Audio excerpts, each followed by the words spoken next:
సర్వప్ప కోసం అయితే పిండి ఉప్పి పెట్టేశాను. పిండి ఇంకా ఉమ్మగిలింది. ఆ లోపల పిండి ఉమ్మగిలి లోపల ఇల్లు చేసుకొచ్చాను. ఇప్పుడైతే ఈవినింగ్ 6:30 అవుతుంది. ఇంకా పిండి కలుపుదామని అయితే బేషన్ అయితే కడిగేసి పెట్టాను. గిన్నెలన్నీ తోమేసి పెట్టుకున్నాను. ఇదిగోండి గిన్నెలు అయితే అన్ని తోమేసి పెట్టేసుకున్నాను.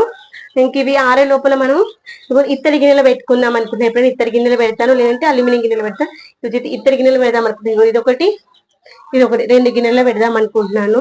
దీంట్లో అయితే ఎక్కువ క్వాంటిటీ అవుతుంది, దాంట్లో అయితే చిన్న వస్తాయి, అయినా సరే అనుకుంటున్నాను.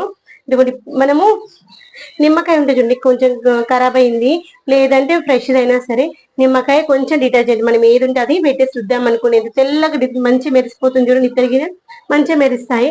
ఇప్పుడు ఇంతకుముందు కిచెన్ సింక్ కూడా నీట్ గా కడిగేసి పెట్టేసుకున్నాను. ఎప్పటికప్పుడు కడుక్కున్నాం అనుకోండి కిచెన్ సింక్ నీట్ గా ఉంటుంది. తర్వాత మెయిన్ ఏంటంటే మనము వాడేటువంటి సబ్బు డబ్బా ఉంటుంది కదా, అంటే గిన్నెలు తోమేటువంటి సోప్, అదైతే మనం గిన్నెలు తోమడం అయిపోయిన తర్వాత ఒకసారి వాటర్ వాష్ చేసేసి ఇలా పెట్టేసుకున్నాం అనుకోండి, ఇది తొందరగా డ్రై అయిపోతుంది. దాంతో పాటు దాంట్లో ఎలాంటి జెమ్స్ కూడా రాకుండా ఉంటాయి అనమాట. నేను అలా పెట్టేసుకుంటాను. స్క్రబ్బర్స్ కూడా నీట్ గా వాష్ చేసి పెట్టేసుకోవాలి. ఇదిగోండి మనము వాటర్ ప్యూరిఫైర్ కూడా నీట్ గా ఎప్పటికప్పుడు కడుక్కున్నాం అనుకుని పైప్ కూడా నీట్ గా ఉంటుంది. ట్యాప్స్ కూడా ఎప్పటికప్పుడు కడిగేసుకోవాలి మనం గిన్నెలు దొంగుకున్నప్పుడు, అప్పుడు కూడా అది నీట్ గా ఉంటాయి అనమాట. మొత్తం ఈ విధంగానైతే కిచెన్ అంతా క్లీన్ అయిపోయింది. స్టవ్ కూడా తూడ్చేసి పెట్టేసుకున్నాను. ఇదిగోండి రేపు మార్నింగ్ కోసం ఇడ్లీ అనమాట, బ్రేక్ఫాస్ట్ దానికోసమని మినపప్పు తర్వాత ఇడ్లీ రవ్వ 2 నానబెట్టేసి పెట్టుకున్నాను.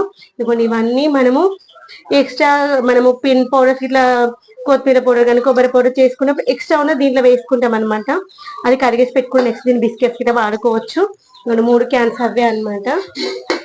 వీలైనంత వరకు ప్లాస్టిక్ అయితే అవాయిడ్ చేస్తాను. అనుకోండి ఒక్కసారి మన కిచెన్ లుక్ అయితే చేసుకోండి. మన కిచెన్ లో వీలైనంత వరకు అయితే ప్లాస్టిక్ అయితే దూరం అనమాట.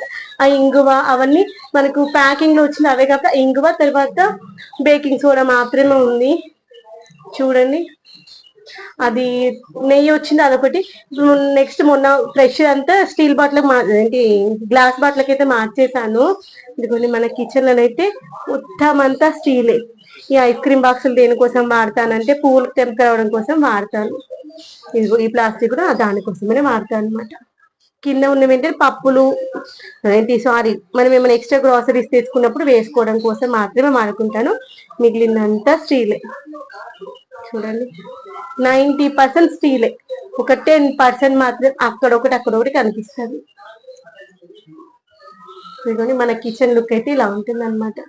అదిగోండి అక్కడ మనకి క్లాత్ బ్యాగ్ లో పెట్టింది ఏంటంటే ఎక్స్ట్రా ప్లేట్స్ అనమాట, వీడియో షూట్ కోసం కానీ లేదంటే అక్కడ చిన్నప్పుడే అనమాట, వాటి కోసం అని అన్ని